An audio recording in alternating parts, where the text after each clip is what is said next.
হৃদয়কে মৃদুময়ীতে আবাহন আৰ চিচ্ছক্তি ৰূপিণী বিশ্বজননীৰ। নমস্কাৰ বন্ধু বান্ধৱীসকল, আপোনালোকে চবেই জানে মহালয় 21 ছেপ্টেম্বৰত আছিলে আৰু সেইখিনি সময়তে আমাৰ খুবেই মনত দুখ বেদনা চলি আছিলে, যিহেতুকে আমাৰ মাজত আজি জুবিন দা হেৰাই গ'ল।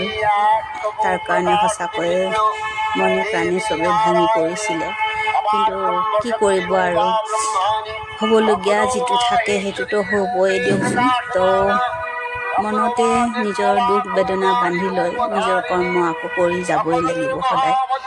ইয়াতে মোৰ কিছুমান ভুল ভ্ৰান্তি হ'বও পাৰে, মোৰ ইমান আইডিয়া নাই, কথা ক'ব ইমান নাজানো আৰু পূজা পাতলো ইমান মই নহয়।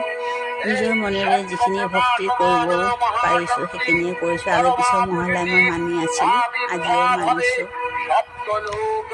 ভিডিঅ'খিনি মই দিব পৰা নাছিলোঁ, খুব মনে প্ৰাণে ভাঙি পৰিছিলোঁ, গতিকে তাৰ কাৰণে অলপমান দেৰি হ'ল।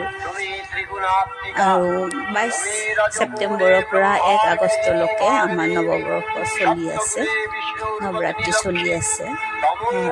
খুবেই ভাল লগা সময়, কিন্তু কি কৰিব, সময়খিনি হয় সেইখিনি সময়তে আমাক যোনজন ব্যক্তিয়ে এৰি থৈ গ'ল, তাৰ কাৰণে আমাৰ সঁচাকৈ মনে প্ৰাণে ভাঙি পৰিছিলোঁ। আমাৰ জুবিন দা আগতো আছিল, এতিয়াও আছে আৰু সদায় থাকিব, আমাৰ মাজত সদায় জীয়াই থাকিব।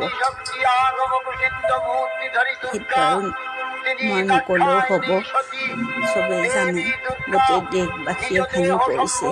আৰু জুবিন দাৰ শোক যিমান পাইছে, তেনেকুৱা প্ৰাণী হয়তো বহুতেই আগে পিছেও গৈছে, কিন্তু জুবিন দাৰ সমান কোনো হ'ব নোৱাৰে।